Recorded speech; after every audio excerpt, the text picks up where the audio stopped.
Yo, it's Joe, and welcome to another video. We're gonna be reacting to Between the Sheets, Marisha Ray. This is gonna be a doozy. This is gonna be over 2 hours, bro. It might be 2.5 hours once this whole reaction is done and said. So you want to talk about content? It's gonna be content. Let's get into this bad boy, eh? Hello and welcome. On today's episode, Hi, I Brian. sit down for a jalapeno margarita. Jalapeno. We discuss They be making everything from spicy growing up in drinks? Kentucky, moving Sheesh. to LA at 19 to pursue her dream for acting career, producing, and creative directing. Just a heads up, a portion of this conversation deals with sexual assault, which may be difficult for some viewers. Oof. Oh, he's A gonna be heavy. wonderful and insightful Okay. conversation with Marisha, and I hope you enjoy it tonight on Between the Sheets. Alright, I'm ready for it, baby. Let's do it.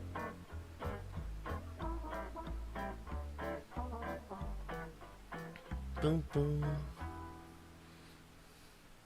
Marisha, Yeah, thank you for joining me. thank you. What are we drinking today? These are jalapeno margaritas. Jalapenos Something that I enjoy. margaritas. Cheers. Cheers. Hell yeah, dude. When I talked to you about this drink came up, and I was it's delicious. We hadn't had any tequila featured drinks yet, and gods, do I love tequila. It's good, you know. Dun It's the dun only dun upper dun they dun say, dun dun. as far as the hard alcohols go. Interesting. Is that the one they say, Tequila. like, tequila makes you horny and all that shit? Who says that? Uh-oh. Maybe Who told you that? Maybe just me. Maybe that's just me. Only child? Me too. You grew up in Kentucky. Well, I grew up in Kentucky, Whereabouts? actually, no. just south of Louisville. As a child, yes. Louisville, for the locals, not this. Ended up getting myself Louisville or Louisville. A nice little brother. Louisville. Louisville. Anyways.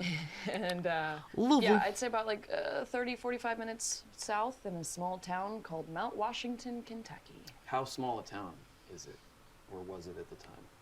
At one point, I'm pretty sure it's much more now. At one point in our little like town sign when you drive in, I think it was population like around 8,000. Wow. I had about 115 kids in my graduating class in high school. Wow. I feel like that's always a good Barometer for how small of a town it was. Yeah. Right. Because I talked to other people, especially people who went to high school in like big metropolises. They're like, we had like 1,200 kids. I didn't have. graduating I class, had and, like, around the upwards of same more of that. And I was like, in my school. My school wasn't. yeah, no, everybody Didn't have knew that many everybody. people in it. I was just gonna say, yeah. There were a few different middle schools and high schools, but it wasn't uncommon to go from kindergarten to senior year with a lot of the same kids. Wow. So, a lot of small town gossip. Everybody knows each other's stuff. Everyone knows each other's stuff. I remember I went to this party once in high school. Classic house party. Parents are out of town for the weekend. Let's One go of out and those. drink. And I drank a little too much. Ended up like puking in a bush outside. It was a great time. It was Of course, amazing. high school.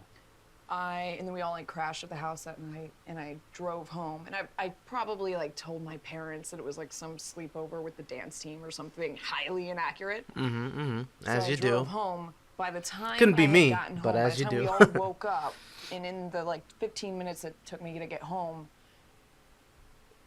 like one kid told their parent about me, which told another parent, which was like, well, my mom was the town dog groomer. So they'd be like, oh, well, let's just call up Melanie and tell her. So by the time I had gotten home and I pulled in, she was like, heard from so-and-so that you had a good time last 15 night. people have called her by that point, described in detail everything that you had done. And I was like, how the Yeah. That's small town living. the man. shit? Mhm. Yeah, couldn't get away from it. Snitches get stitches. What is growing up in a small town in Kentucky like besides that Yeah. closeness of, because you have a sister, Yes. any other siblings? No other siblings. Younger I was sister. younger sister. We're 13 years apart. Wow.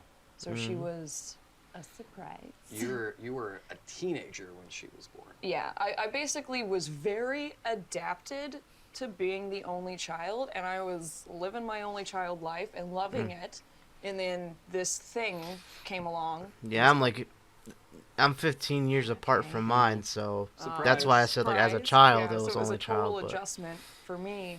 And then Same. by that age, I can already both relate of to my her so parents much. Were full time. dual income household. You have to. They're both pretty much blue collar parents. Like I said, my mom is a dog groomer, and my dad sells truck tires to like fleets. Like waste management is one of his biggest clients. Right. Damn. So all those semis That's that you huge. see driving down the street, someone's got to sell those semis tires. Right. It's my dad. So that meant by the time my little sister came around, I was Throwing up in bushes. Yeah, like, Right. You were.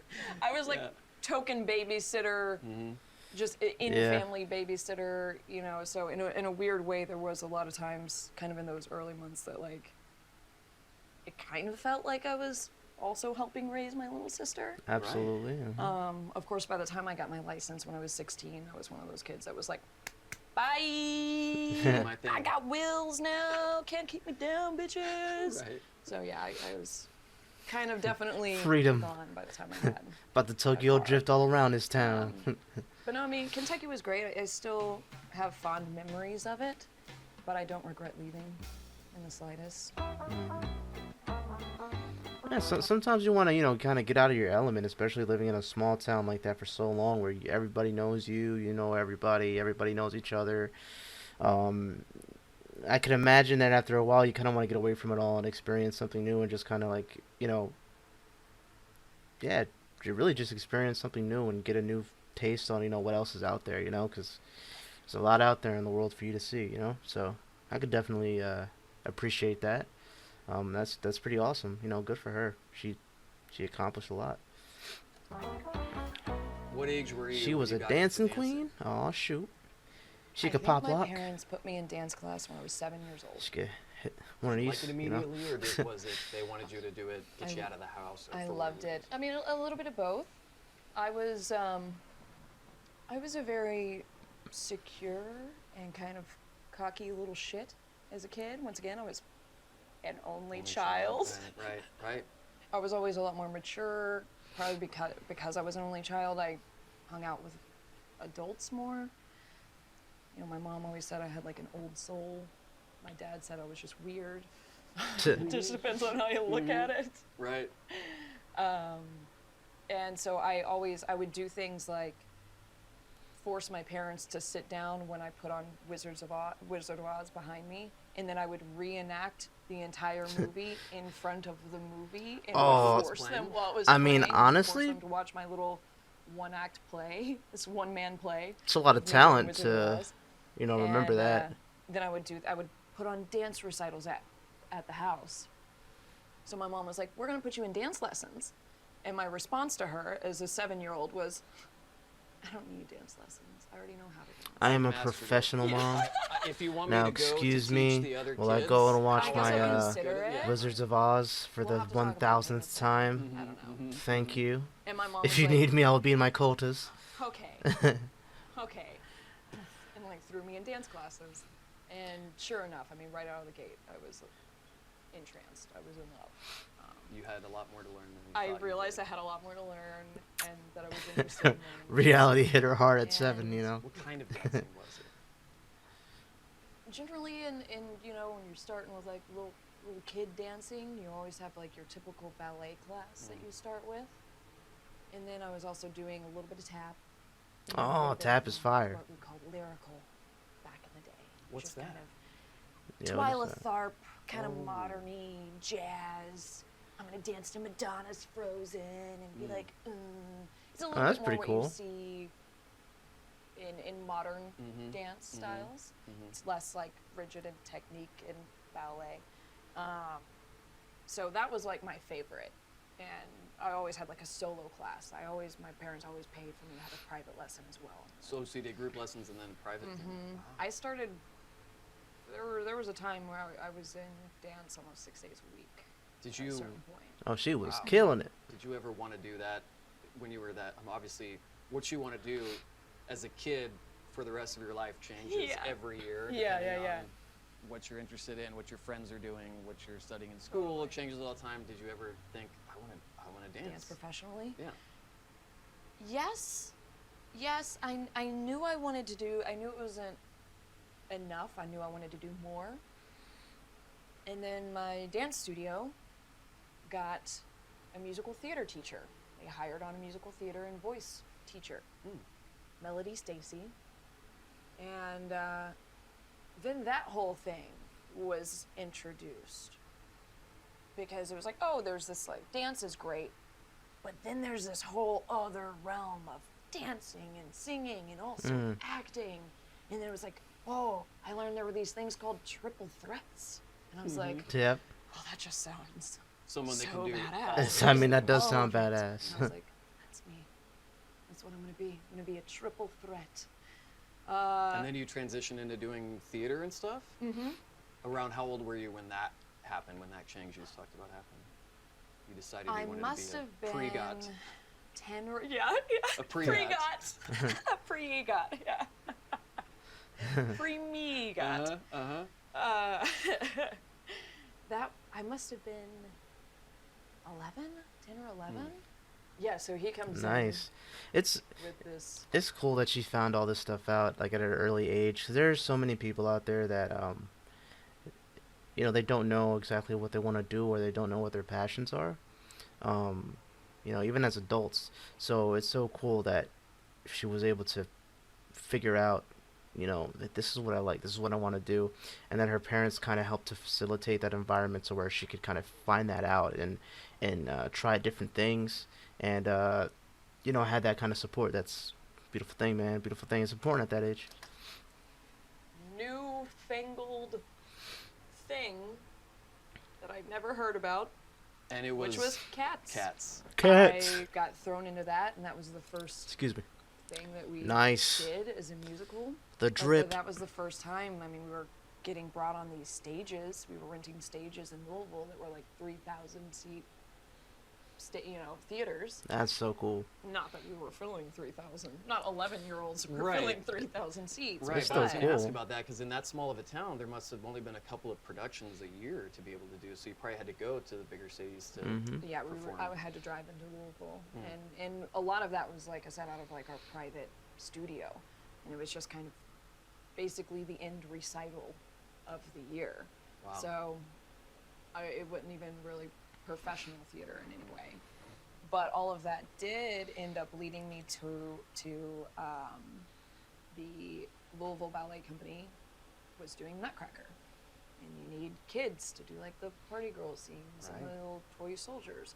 So I started working with Louisville Ballet doing the Nutcracker, and then that transitioned to the Actors Theater of Louisville doing Best Christmas Pageant Ever.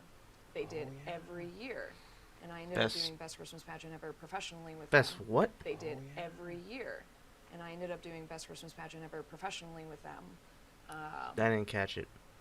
But from like 8th grade. it's a pageant. Got it. I mean, I got that much. year. Like I would just audition, and they kept bringing me Keep back. bringing me back. And yeah, and Nice. we would do from like we had a cast and a B cast, and we would just rotate back and forth because we were still kids and still had to go to like school. But we would do 2 shows a day, and you would either do 3 days a week or 2 days a week, depending on what rotation you were Yeah. on. And I started doing that when I was in 8th grade, 8th grade. Nice. Wow, man, that's so cool. What did you feel like when you were on stage? What happened to you? Because for everybody there's similarities, but there's also a unique moment or feeling or emotion Yeah. that struck them when they went out on stage, most of them as kids, and it Yeah. stuck with them, and they said, I want to keep replicating this feeling. I feel like What it was that had for it had a few stages, because I mean I still remember the first time that I stepped on stage just for the dance recital, and that was, I mean, it felt like going to purgatory or like dying. It felt like stepping into this other dimension because you go out and you're alone and it's just you in this big amazing In the crowd. space, and the lights come on and you're like, I mean, it was just, there is no euphoria that could ever top it. And still, That's so in my nice. adult years, drugs, alcohol, whatever, nothing can top that feeling of coming out onto a stage. I mean, that's why we still love that when we do our live shows Right. with Critical Role. Just that initial feeling of just coming out. So cool. And it really is that live audience feedback. You get this reaction. And I'm an introvert, by the way. I'm not someone who's like, give me so much attention. Right. But it's different when it's a relationship, and it's Absolutely. And know, it's if something you you're can passionate command the about. audience, and the audience can fuel what you're doing, and it is a cycle. Kind of giving a bit of experience when you're up vulnerability and a little bit of yourself for the people to react to and take in, and you kind of get that feedback and reactions from them, and it's like it's a form of like communication in a way. Yeah, I mean, so I feel like the first time that I realized that the stage was incredible was early in those dance years. I pretty much knew early on that I wanted to do something in terms of acting or theater. I knew that my life was going to go in the direction of entertainment in some way. And it just took a few years to fully crystallize what that was going to be. And it still is, to be fair. But that's the way it works. Mm-hmm. And you have to have that resilience and that patience Yes. and that hard work ethic to see it through. It's not that anybody with talent ends up being successful. We know that's not the case. Right. Definitely not. Extremely talented people who nobody knows about. Right. Um, And I Yep. think it is, I mean, Travis talked a little bit about this in his episode, where you do have to kind of go with the flow sometimes. Like, I'm glad that I wasn't so stubborn in my ideas of what I thought that I wanted to do, that it didn't leave me open-minded enough to discover new things that I didn't even know I wanted to do. like what? First it was like dance, and dance went to musical theater, and then musical theater went to just straight acting in Shakespeare. And then after coming out to Los Angeles, that translated Everything else. into voiceover and stuff like that. Voiceover was never a goal, ever. It's not something kids usually think about. Yeah, I was gonna say it's not something that kids think about. It's not something that people think about in general. But it's such a cool avenue to be able to go to have that kind of take on that kind of a performance art. And I just think it's. I mean, as we've seen with the Between the Sheets interviews that I've seen with Laura, with Ashley, with Travis, it's a different ball game entirely, and it's got its pros, it's got its benefits, it's got its cons, and you have to it forces you to adapt in different ways that traditional acting or performing wouldn't really do. Not to mention, like, when people think I want to be an actor, they think of that performance in person, theatrical kind of a performance, whereas nobody really thinks about the things that go into the voice work, voiceover work, and kids don't normally think about that stuff. Not at all. I've heard so many people say you don't, when you're watching stuff as a kid or as a young person, you don't realize, oh, there's a person behind that voice. That's what I'm just saying. The way that gummy bear talks. Yeah. Magic. It's amazing. It's magic. Yeah. And I mean, and It's that like, was, it's a fucking talking gummy bear, okay? What's your point? Like, yeah, that's regular shit. It's just a regular old gummy bear, man. the other thing that I actually ended up discovering that I had no idea that I would have fallen in love with in the way that I did, which was everything behind the camera and producing and writing and stuff that I'm now doing now. Because, I mean, if you would have told me as a kid, you're going to end up being a producer on top of other things, I would have been like, fuck that, I'm a star. That's not a good That's enough. not me. Right, you don't even have an understanding of what that really Right. means at that I time. don't belong behind the camera, I belong in front of it. Instant rejection. Right, yeah.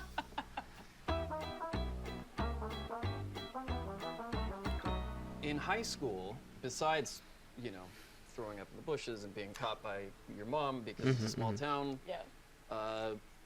you're doing productions, you're doing stuff like that.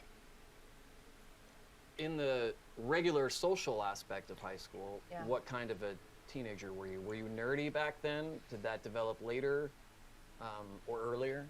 I was nerdy. I wouldn't say I was popular, but I was very content with the friends that I had. Mm. But I was definitely looked at as kind of the kind of theater, weirdo, artsy, nerdy kid. But I was also kind of living two social lives because I was in the public school system in Bullitt County, Kentucky, but then also spending almost every day after school with this whole other circle of friends that I was doing dance and theater with in Louisville.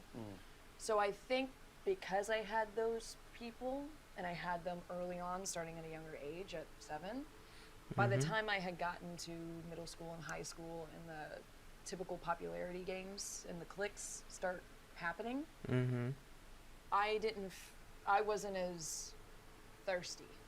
I wasn't as needy for acceptance or attention in my high school or attention.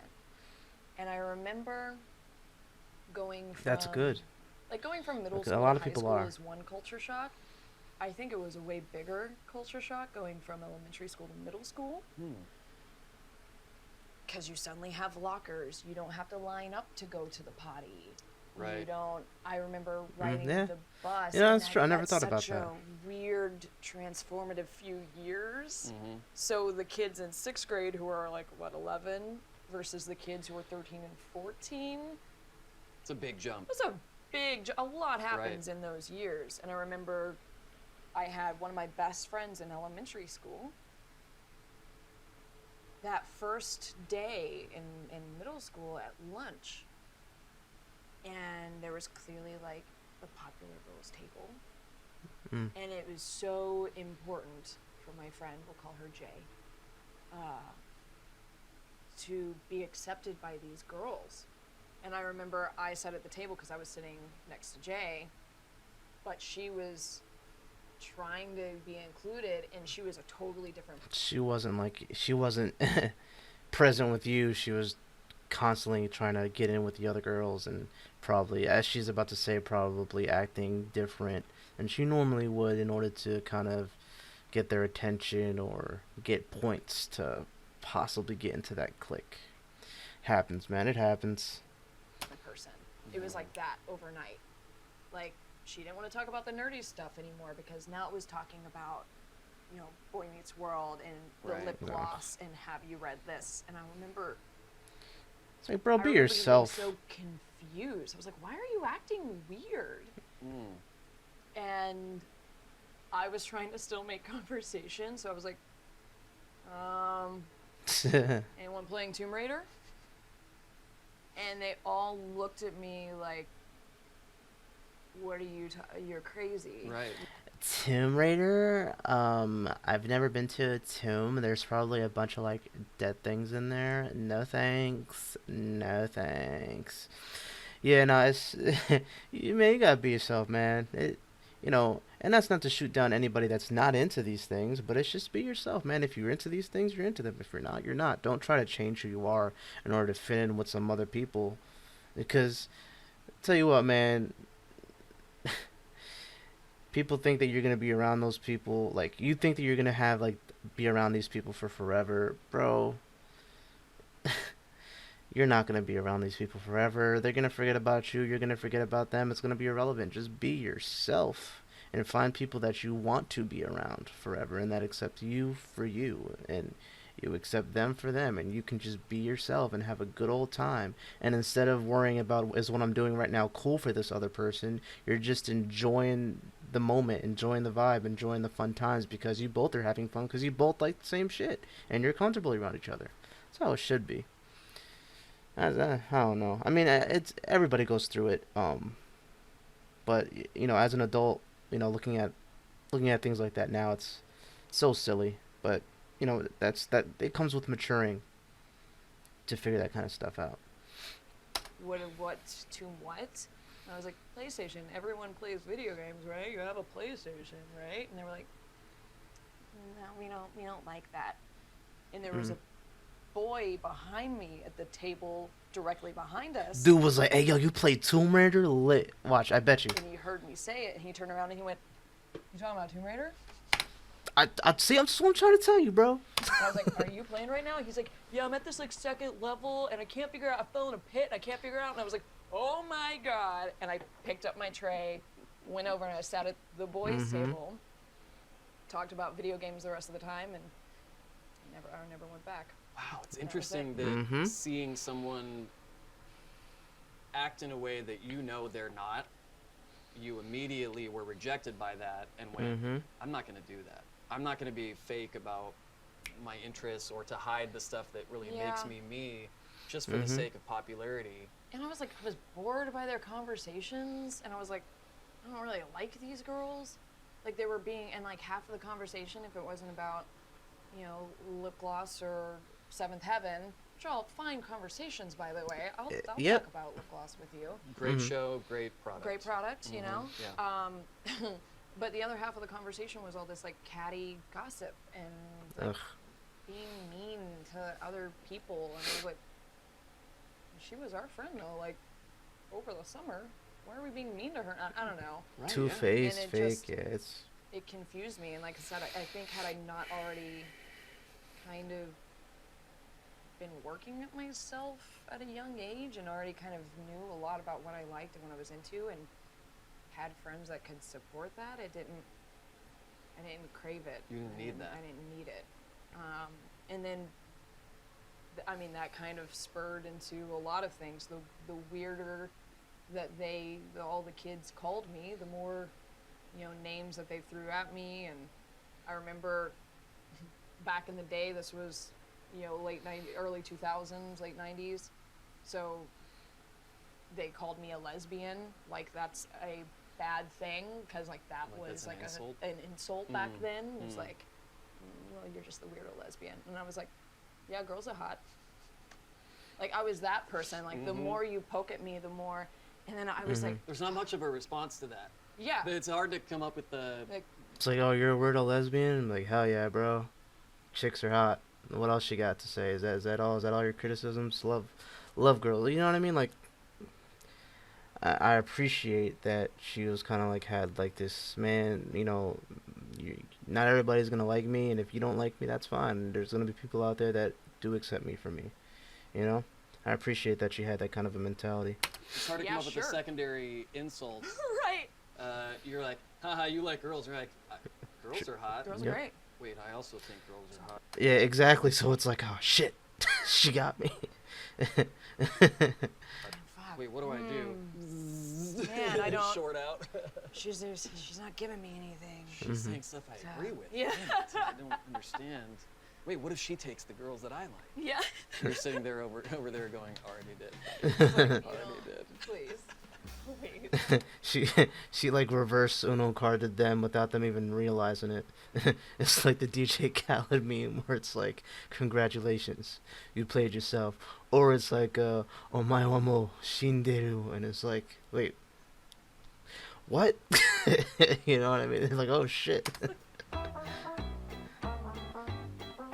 You shoot a tiger. What other nerdy stuff were you into besides video games? You got into video games young, yeah? That's awesome. Got into video games young. Yeah, my dad like got me an NES for Christmas, and then we got a PlayStation, and like I said, I was playing Tomb Raider because, you know, when you get a game console for Christmas, your parents are like, I just spent $350 on a game console. You get one game for the next year until Christmas, or maybe your birthday. Or you work for your allowance for the next 4 months to buy the next game. So the one game that I got was Tomb Raider, and that also kind of like changed the way that I thought about what video games could be and what this industry could be. And how come? Because it was a female. It was a female game with Yeah, it was a female protagonist. Or I guess the anti-hero, you could almost call Lara Croft. And I think that's what it was. It was, because people always make jokes about Lara Croft kind of being a terrible person. She's only there to steal artifacts from the tomb before the bad guys that you're playing against are trying to get there to steal it before you. Yeah. So it's just a game of who can be shittiest faster. I guess I never really thought about it that way, but sure. But that's what it was. It wasn't. Because any other time you kind of saw a video game or a female in video games beforehand, she was always the one to be rescued. She was the princess in another Yep. castle, or there to be the moral compass. Meanwhile, And then Laura's there like, "Hey, was yo, this what's girl good?" in crop shorts and a crop top with guns. Doing And first thing you do backflips is you and run shit. in and you shoot a tiger. Fucking, yep. And you're like, Right. okay. And it was just a different way that we'd really seen women in that medium before. I mean, you could argue we had Samus, but the whole But nobody really appreciated that about Samus, I don't think, at that time. Granted, you know, she's a little bit older than me. So, like, a little bit older than me. So she might have, like, a couple more memories regarding, like, this era of gaming. But I don't think that anybody really, like, I don't know. The whole thing about Samus being a girl wasn't really appreciated or accepted the way it should have been. Nowadays, people are like, "Oh hell yeah, dude, Samus, dude, she's badass, she's hot." You know what I mean? She's awesome. Same thing with Lara Croft, but I think that Laura was definitely like the bigger trailblazer there. You know, definitely, I would say. Samus being a female was a part of the reveal of Yes. whoa, Yeah, that's true. your perceptions suck, bruh. We just blew them. Turn the tables on you. Is a woman the without whole you knowing. time. Right. You know, which is great. But you didn't necessarily go through the entire game thinking of Samus With as that knowledge. a badass Exactly, female. exactly. That's Yeah. kind of like what I mean. So yeah, it was kind of the first time we'd seen anything like that, and that solidified me being the gamer I was today. I didn't get into things like tabletop games until I moved out here, though. I had Magic the Gathering in high school because it was introduced to me by a guy I was dating at the time. So I had Magic the Gathering, which Never I played, loved. by It the was way. amazing. I gotta check that game out. I hear good But things about I it. didn't have D&D. It was even hard for me to get a hold of comic books sometimes. I've read a little bit of comic books. I was super into the X-Men TV show, the cartoon show. Da-da-da-da-da-da. Da-da-da-da-da-da. Da-da-da-da-da-da. Na-na-na-na. Such a iconic opening song for the cartoon. Sorry, let me continue. Oh, right. Back in the right, day, right. because I was in the middle of a small town in Kentucky. Just a small exposure, a town lot. girl. Yeah. And the Satanic Panic Mhm. hangover from that, in the 80s, was still lingering, and it had just almost been like eradicated. So, it never came back. There wasn't like a market or a drive for it to come back. Wow. So yeah, I didn't play D&D for the first time until I moved out to Los Angeles. Wow. But yeah, I was always into nerdy shit, but it was the nerdy shit that I had access to. Beyond that, like, my parents were always into it. That's My all you dad had have. Video games with me, you know. Oh, that's nice. That's fun. Yeah, it was great. They weren't, and that's the thing. My parents didn't keep D&D away from me because they had an issue with it. They just didn't know about I it just either. didn't know about it because it wasn't really accessible When at I- that yeah. time where you were. They were like, whatever. My parents were children of the 70s. They're like, whatever. They have fun. They're like- They're your parents. They have fun. Yeah. my parents. They have fun. Definitely have fun. The blind confidence. Where did you end up going to college? I ended up going to college at this little performing arts school called Point Park University in Pittsburgh, Pennsylvania. She went to PPU. I knew I wanted to go to school for theater. Sweet. For acting, specifically. By that time in my life, dance had kind of fallen away a little bit. I knew it wasn't the lifestyle that I wanted, because that dancer lifestyle, that It's dancer brutal. career choice is brutal. It's brutal. I have friends Oh, that dude, still do hell it to yeah, this that day shit in is their mid-30s. rough. Yeah. Yeah. Like, there are so many ways in which ballerinas and football players Literally break their bodies and shit to do this shit. Shit's crazy, yo. Shit's crazy. Dancing is no joke, man. It is. You have to be about it. Not only is it hard work, but the amount of strain that it puts on your body is immense. So props to anybody. I don't know if any of you guys watching are dancers, but yo, props to you if you are. Have similarities, in my opinion. Absolutely. Like, Absolutely. No, I Just completely agree with What'd that. she say? similarities, ways in which ballerinas and football players have similarities. in my ballerinas. opinion. Absolutely. Like, Hell yeah. Absolutely. No, I That is completely such agree a with you. hard one, even getting into form like a of studio dance. or a company is near Near impossible. impossible. And then you're just destroying your body. Mm-hmm. Mhm. So yeah, I knew that I wasn't up for that, but I'd really fallen in love with acting. So I wanted to go to college for that. So we had unifieds, like college audition. We just called them the unifieds, but basically 30 colleges would come and they would send scouts. You would go in front of this room and you would do 2 monologues, modern and classic. And then Sounds you just terrifying. move along. Yeah. Mm. Do you remember the monologues that you did? Yes, I did. I think I did Desdemona Mm-hmm. from Othello, which I've had that monologue for forever, and then I did Trudy from Steel Magnolias. A great film. Never seen it. What was that experience like, going from a small town, and obviously we talked about what that small town life is like, but then you're in a super big city like Pittsburgh, but then you're also, college is scary enough, you're 18, you're Mm-hmm. Dean, New City. new city, Cocky new as fuck. people.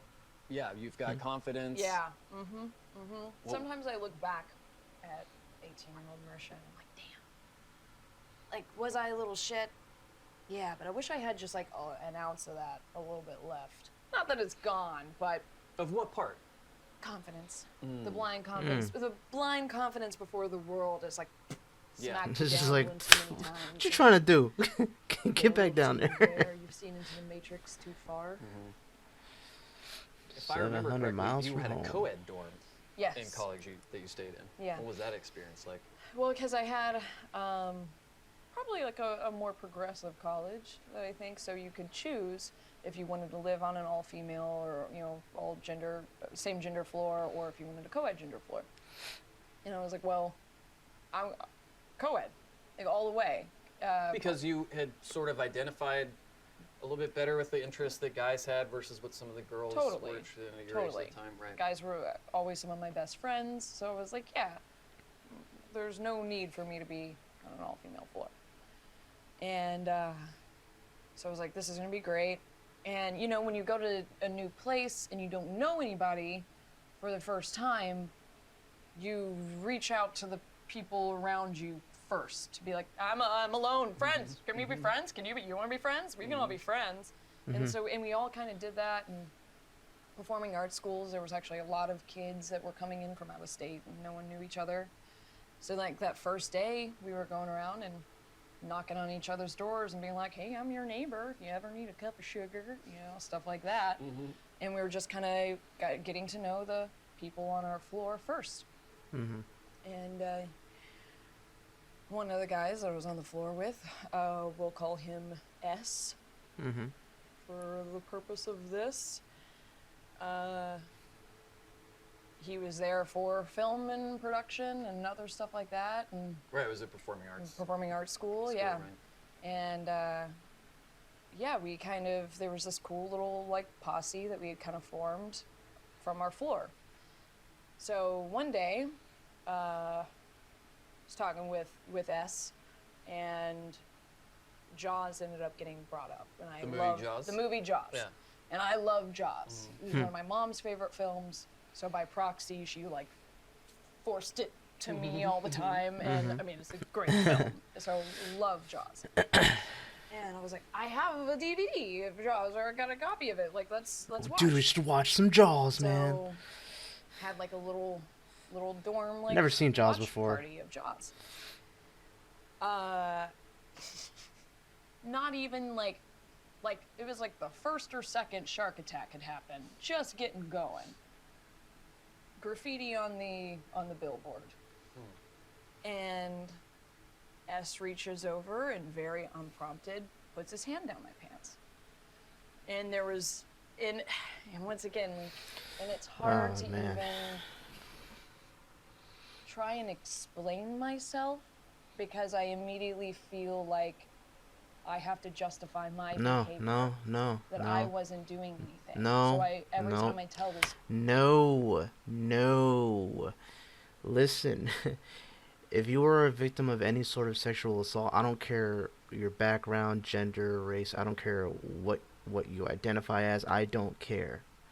Male, female, everybody can experience that right there. And everybody is going to react differently, especially when you're either shocked, panicking, you don't know this person. Am I in danger? If I resist this, what could happen? Is this person gonna become violent? How do I react? How do I respond? Uh, do I don't know. Do I like this? Did I do something that prompted this? That they got the signal that this is okay. There's all these things that go through, the person's head, and I've never experienced this, myself, but just being an empath and being able to put yourself into somebody's shoes automatically, it is not in rocket science. This stuff happens. All those thoughts that I just said go through your head in the blink of an eye while all this is happening, and you have to have, you're gonna have a response: fight, flight, violent, non-violent, verbal, non-verbal.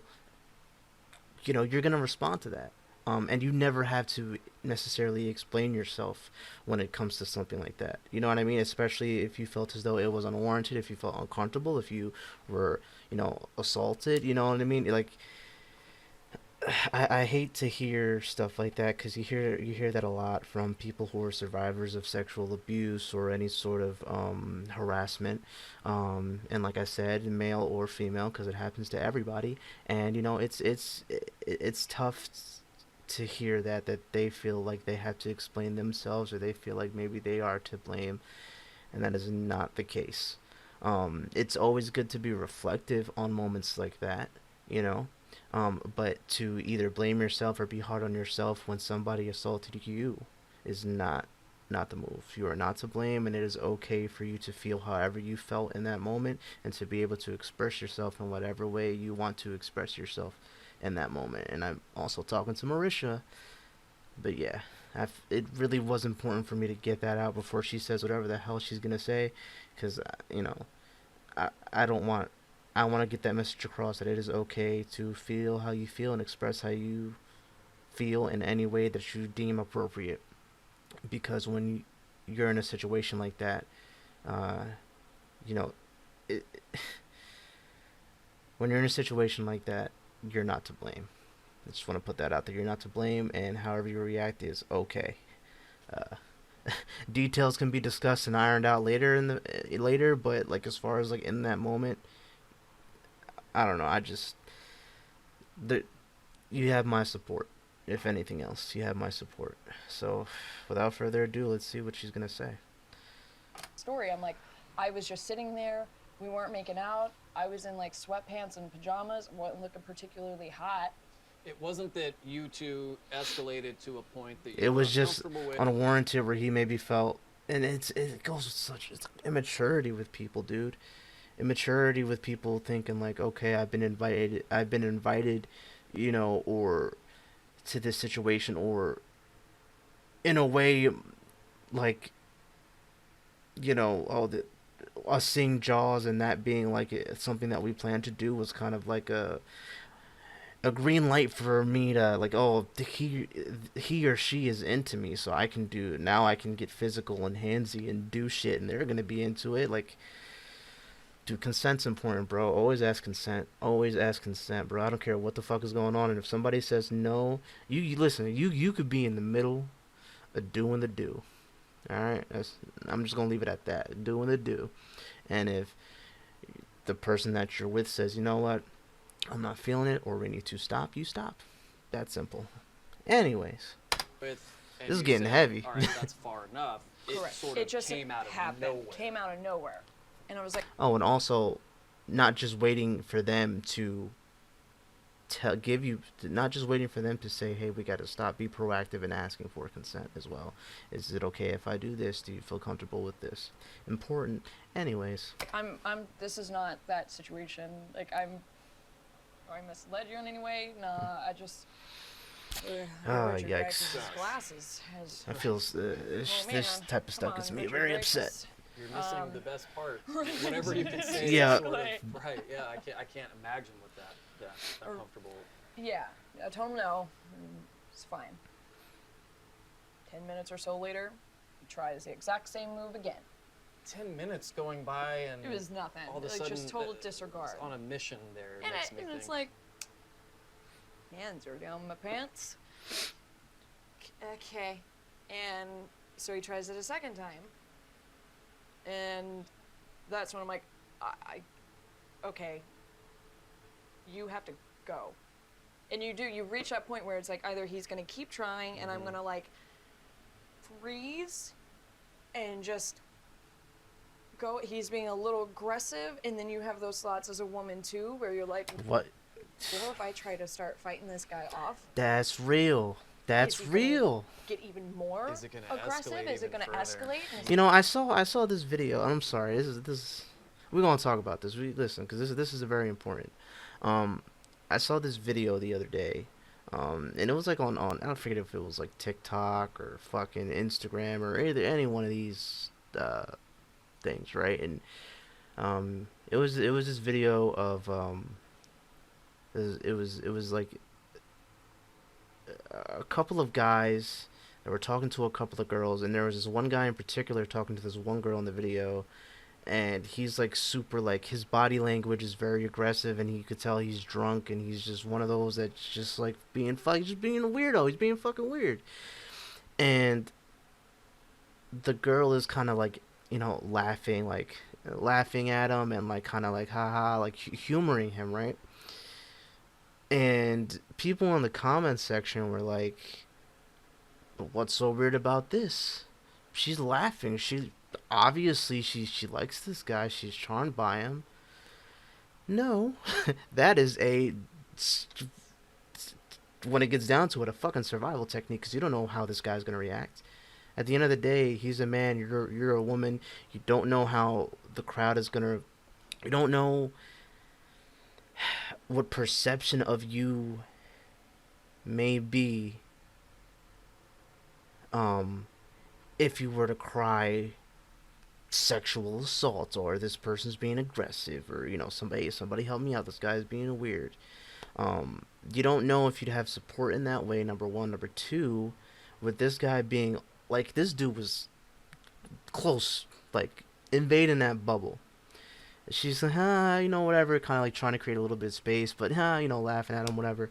And it's like so clear that she was fucking uncomfortable, and it's crazy to me that there are people out there that can see something like that happen and not be able to read between the lines. Like, nah, she's not feeling this at all. She's scared. She's trying to create distance, and she's not feeling this guy at all. Like, she just wants to get out of there without escalating the situation. She wants the situation to either remain how it is or go away entirely. So just keep that in mind whenever you see something like that going on. If you're out and you see whatever at a club or some shit, because I'm pretty sure it was like a club or some type of party that was going on, because there was a bunch of people there. If you see something like that happening, kind of try to read between the lines and see what the fuck is going on, because it might not be what it appears to be, man. But just read between the lines, people. It ain't hard. It ain't hard. It is not hard. It's gonna start fighting me on this, and then that's that embarrassment that I was talking about. Yeah, no need to be embarrassed. Like, million thoughts. No need to be embarrassed. It doesn't matter how badass or cocky or strong or how much resolve you thought you had. When you're in these moments, a 1,000 things are going through your head, and you're like, "What did I do?" Is like so much of your first thought. So yeah, how did I bring this on myself? Right. Right.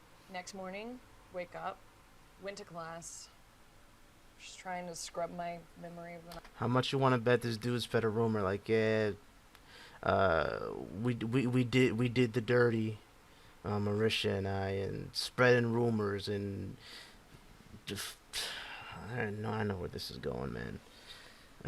I mean, hopefully I'm wrong, but this is why I don't like people. This is why I said it in my last video. I don't like to be around people. I don't like to be at social gatherings because I have a very, very small fuse for things like that, and I know I'm gonna lose my mind if I see something like that. So instead of putting myself in jeopardy, and if I'm with friends or family, especially when I'm with my girl, instead of putting her in jeopardy or them in jeopardy, I'm like, you know what? I see where this is going. I need to protect you guys, or I need to get us out of this situation before anything else. Yep. Alright, what happened? The night before, try not to think anything of it. And I remember thinking, like, do I address this? Do I say anything? What? And then you have the thoughts of, like, what was this? Was I just assaulted? Was this, like, sexual assault? No, that couldn't have been sexual assault. And then I kept thinking, like, well, you know, at least I wasn't raped. Which is, like, the worst sentence on the face of the planet. Right, but you're trying to process something in real time that you don't understand, so you're... Right, and then, and like, just because you weren't raped doesn't mean the sexual assaults you just went through was any less traumatic, or, you know, like, it's a sad day for women when one of the first thoughts is, at least it wasn't this. And it so easily could have been. And so I was like, you know, it's my friend. I'm not gonna. I'm just gonna pretend like nothing happened. And then you start thinking about. Then I'm listening. Also, you can't. There's no telling whether or not that action right there was right or wrong, and it is not for anybody else to say but her. Also. Unless your reaction is to lash out against other people who have nothing to do with the situation, or, you know, it's not our place to really judge. And I'm not gonna judge. I'm not gonna judge you, Marisha, if you're watching this. I'm not judging you at all. I think at that point in time, you did what you felt was best at that point in time. And at the end of the day, I'm just glad that you're okay. And I'm glad that you were able to move past it in a way, even though I'm sure it's something that you keep in mind and you remember whenever you're in a gathering or when you're interacting with people that you don't necessarily know. It's good to keep in mind. But yeah, it's not to say that that's looking at everybody like, oh, everybody's gonna be a danger to me. That's not what I'm trying to say, and that's not how you should live your life. But it's just good to remember, history is important, and I don't mean history in general. I mean your history and your experiences are important. It's always good to, like I said, be self-reflective. Anyways, let me go back. And then you start thinking about, I'm listening to 17 magazine in the back of my head go, 80% of rapes and sexual assault aren't reported. And then you get all this experience as to why. So I go to class, come back, and like a typical college attendee, me and my roommate had one of those little whiteboards on the front of our doors so people could leave us messages. Right. Very, very college, Hey, bitch. I came back, and in block kind of capital letters was cunt. Written on the whiteboard outside your door of your dorm. Yeah. Motherfucker. And I was like, piece of shit. And I kind of looked back and forth, and I'm like, how long has this been on there? Fear, quick erase it off, go inside, close the door. Maybe no one saw anything. Well, fuck. And of course I'm like that's that was S. That was this person. Obvious to you because none of your friends. That's not the kind of thing you guys. Yeah. would, What else had to Yeah, you're 4 warranted weeks into it school. that at that point? Come back the next day. Go to class. Come back in black letters. Cocky actress bitch. Next day. Horror. This happened every day. Every day. Every day. For how long? The rest of the year. The rest. Oh of my college God. The rest of year? my college year. He got tired around March or April. I think started getting bored with it and backed off. Dude, how much of a fucking psycho do you gotta be, bro? What the fuck? Jesus Christ, bro. I'm gonna get up and I'm gonna put something on her board every single day because she didn't accept my forced advances. So that's her fault. Nah, bro. You're just a piece of shit. Maybe you should learn some respect and fucking decency and learn about that magical word that we talked about before, consent. Maybe just a fucking thought. I can't stand people like this. I can't stand them. Can't stand them. She's not crawling her way back to me yet from these messages. You I'm haven't leaving. gotten my Maybe I love should letters? give up. Right. It's so backwards. Marisha, I've been writing you for eons on your blackboard, trying to serenade you with the only Mongolian forms of phrase that I know. Why isn't it working? Every time I come back to think that you might put a heart next to my message, it's erased and I have to write a new one. I wonder why. Yeah, What a so he was psycho, clearly dude. angry and rejected, and he was like out to make me miserable. Did He it? wanted to Fucking make me psycho. miserable. Did it, or did you have it? You know, I mean, you are an incredibly strong person. And Absolutely. I think that this obviously plays into your story, but it obviously definitely plays into how resilient you are. But how what effect did that have on you in real time? As your college is terrifying enough, as we've talked about Yeah, it that was horrible. first year, and you Said have I was this to alone. fucking deal with. I was 700 miles away from home. And then, like, I was trying to be an adult. I didn't want to run home to mom and dad, you know? Trying to handle this on my own. Plus, it's a confusing set of circumstances. Yeah. And I can see it's not very black and white as opposed to some cases. So I can see where telling different people about it, you'll get a different reaction from some people. Obviously, your parents are going to be incensed and have it. But I can see where Shit, telling my someone, parents will want to you know, kill someone somebody. could say that thing like you said. Well, at least it wasn't this, not this. or Mhm. you Well, just led erase him it. on, or you And, invited yeah. it.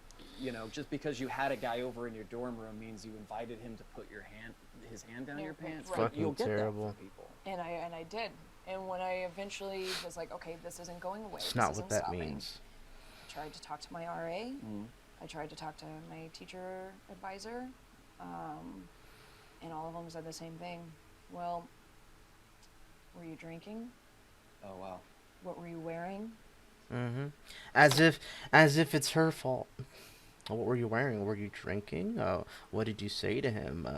Did you in any way try to, what were your actions leading up to the moment? Nah, bro, this dude's just being a fucking piece of shit. How about instead of questioning her, how about you question him? Huh? How about that? Maybe just a thought. Just a fucking thought. His word against yours. I'm sorry, hon. I'm so sorry for anybody that's gone through this because I can only imagine. See me, y'all are better than me because, and you know what? Never mind. I ain't even gonna put that out there. I'm gonna just let it rock. We can do. I don't know if you want to be starting this trouble. You want to do this? Yeah, I want to do it. Once I would again, like your support. someone That's who why I'm has coming to you. emotionally just been through hell, and that's the response you get. So that told me everything. And then you know what's crazy is that then it starts to make that other person, like these gaslighting things start to make the person who was the victim question themselves now. Oh, well, shit, if all of these people are questioning me, maybe I did do something wrong. I don't think I dressed in any sort of way, but did I? I don't think that I alluded to me wanting any of that, but did I? Everything that I needed to know on if I should pursue it further. You're shut down the first Shut time down. that you try to reach out and get help or tell someone what happened, why keep doing that? Why put yourself through that when everybody's answer is, but what did you do? But what did you do? What were you doing? But what were you doing though? Just trying to fucking survive and just watch Jaws. We didn't even get to the second fucking shark attack. Like, hello. Not only did that happen, but I missed my favorite part of the fucking movie. I don't fucking know, man.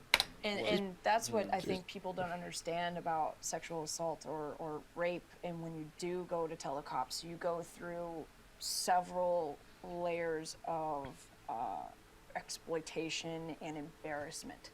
And it starts with the first time that it happens to you. And then it happens every time again through every time you try and get help or report this person, and you have to talk to the cops, and they're asking you these things. It is embarrassing. You have to relive that you're thing as reliving well. it, and you're Yes, embarrassing sir. yourself in front of a whole new. And like no one should feel embarrassed about Absolutely this. not. But no one wants to talk about it. Eventually, I was losing my mind by like February, and this was still going on. And you know, you can only see cunt or cocky actress bitch written on the front of your door so many times before it starts doing something to you. You start at least believing it a little, or like you said, just wondering what I did to bring this on myself. Somebody says I love you, you're beautiful every day. You'll start to believe that. If somebody says I hate you, you're a waste of life, you're a piece of shit every single day. Even if you fucking don't care for this person's opinion, part of you psychologically, unfortunately, you start to believe that shit sometimes. That kind of reinforcement does fucking weasel its way into your head, and it does do, you can either do positive things or negative things to you, and in this case it is something negative, and that shit is very real. So it's like you're fucking just chipping away at somebody mentally with something so small, but it. Goddamn, Marisha, goddamn. Go ahead, Queen. Tell your story. A little, or like you said, just wondering what I did to bring this on myself. Nothing. And I think about that too. Like, this is the place where I slept at night. Like, could anyone imagine if you walked home every day in your threshold, the place that you found comfort, if every day you walked up and there was a note on your door being like, dick, A reminder piece of shit, of that thing. a reminder of this and one an insult fucking at the same horrible time. night. And I'm also knowing that, like, everyone who walks by my door is seeing this. It's very public. Fucking psycho. So there's And losing you know what's crazy is that I'm sure people saw him doing this dumb shit and just didn't say shit. my mind and went to my RA again, and I'm like, what? And I remember just sobbing, and I'm like at my breaking point, and I'm in her room, and I'm like, help me, what do I do? There's gotta be I know it's him. She was like, you can't prove it's him, and I'm like, it's fucking him. My friends were trying to do things to help me, like steal his papers, like his schoolwork, and get handwriting samples. Smart. You know, they were trying to be good friends. Whatever they could To be like, it's this fucking guy. We have to do something. She was like, can't do anything. She was like, my suggestion to you would be to take the whiteboard off of your door. Oh, how wonderful. Oh, thanks. So I'm gonna fuck up. So I'm gonna have to take away something that I enjoy in order to just inherently stop it. Because if I take the whiteboard off my board, then he can't write anything. No, that is, oh boy. Oh yeah, just obviously she left that shit on because she knows he got tired of it, but. Nah, I ain't doing that. I'm doing something else. I ain't gonna say what. Because that's gonna teach him a lesson. That's the problem. Exactly. Yeah, that's gonna teach him. Yeah, that's. Fuck you, Target. You're inviting. It's the same kind of a thing. We put that on. We put that on a woman and say you're inviting the word cunt to be written on your door by having a whiteboard there. When in actuality, all it is a megaphone for him to say, I'm the cunt. But yeah, it's your responsibility to take that down to make sure it doesn't happen again versus them going, stop fucking doing this if it's you.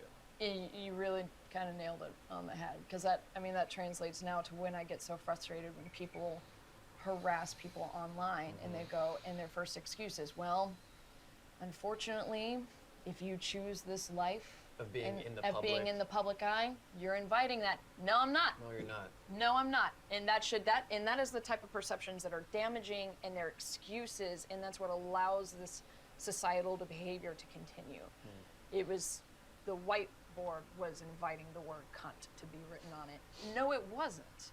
No, it wasn't. That YouTube comment, when it's blank, when you open it up, isn't like, be a piece of shit in me, shit in my mouth, and I'll post it to them.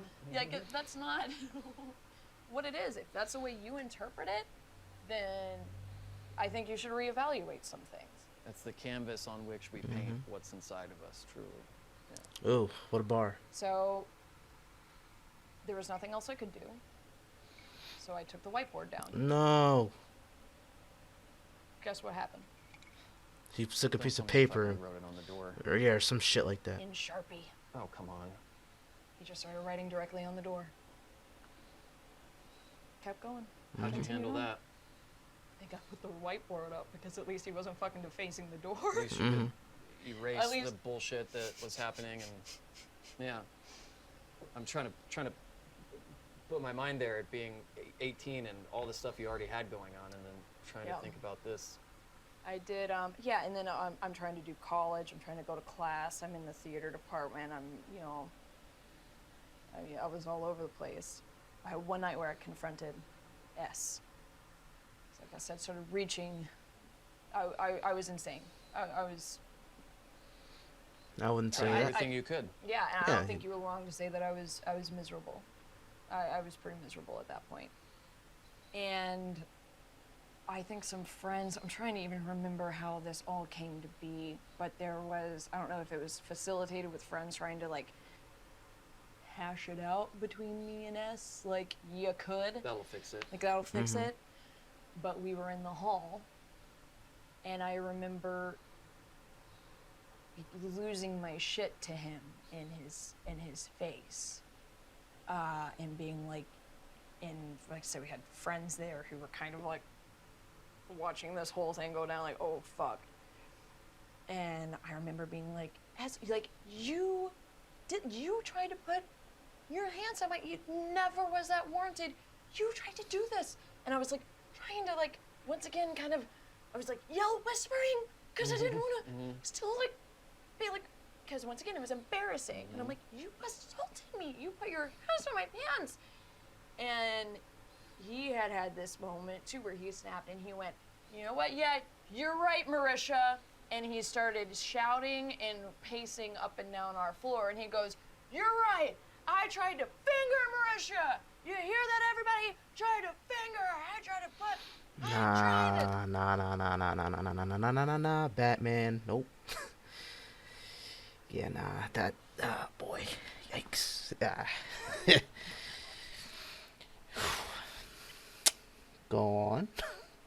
Go on. And I just went, and next thing that I remember, please, was my please don't. hand jettisoning from my body, Yeah. and I was trying to go for his throat. Oh yeah. And That's he, of like, course. saw it coming very quick, and I got his collar. I got his like shirt collar, Uh-huh.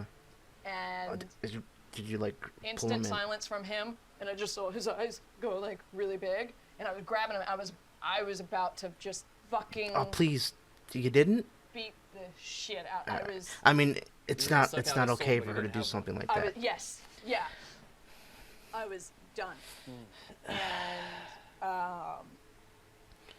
I have him by the throat, and I have him pushed up against the wall to our door. And I remember him grabbing my hand, and he started going, Marisha, let go. Marisha, let go. Marisha, let go. By the way, one of the best, like, Cathartic, that was like cathartic. chef's that kiss. fear in his eyes Yep. of not knowing what I was gonna do next, and he was afraid, and he was like, I'm like fucking looking at him in his eyes. And then I remember I felt hands on me from my peers. And I remember like one of my friends in my ear going, Marisha, he's not worth it. Marisha, let go. Marisha, they will throw you out of school. You'll be the one who You gets will in get in trouble. trouble. if I and they were right. Like, and I had that. Man, how is that the part that's making me emotional about this? They were right. And it didn't matter what he had done to me. It didn't matter that it had been months of torture. I would have been the fucking bad guy at the end of it.